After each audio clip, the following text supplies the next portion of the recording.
സംസ്ഥാനത്തെ ലോക്സഭാ തെരഞ്ഞെടുപ്പ് ഒരുക്കങ്ങൾ വിലയിരുത്തി കേന്ദ്ര തെരഞ്ഞെടുപ്പ് commission. Deputy election commissioner Ajay Badu, chief electoral officer, ജില്ലാ കളക്ടർമാർ, ഉന്നത പോലീസ് ഉദ്യോഗസ്ഥർ തുടങ്ങിയവരുമായി മുന്നൊരുക്കങ്ങൾ ചർച്ച ചെയ്തു.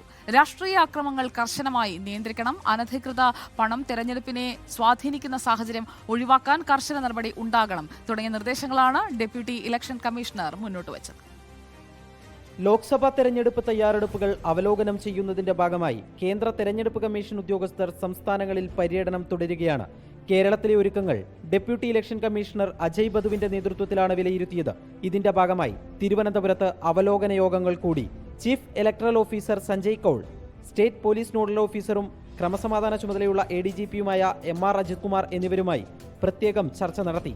സംസ്ഥാനത്ത് തെരഞ്ഞെടുപ്പ് ഒരുക്കങ്ങൾ പൂർണ്ണമാണെന്ന് ചീഫ് ഇലക്ടറൽ ഓഫീസർ സഞ്ജയ് കൌൾ പറഞ്ഞു. പോലീസിന്റെ തയ്യാറെടുപ്പുകളെക്കുറിച്ച് ADGP MR അജിത് കുമാർ വിശദീകരിച്ചു.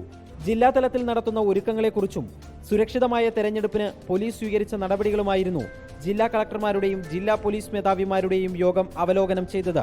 തെരഞ്ഞെടുപ്പ് കാലയളവിൽ സ്വീകരിക്കുന്ന നടപടികളെക്കുറിച്ച് GST വകുപ്പ്, enforcement directorate, directorate of revenue intelligence, narcotic control bureau, excise വകുപ്പ് അടക്കമുള്ള വിവിധ എൻഫോഴ്സ്മെന്റ് ഏജൻസികളുമായും ഡെപ്യൂട്ടി ഇലക്ഷൻ കമ്മീഷണർ ചർച്ച നടത്തി.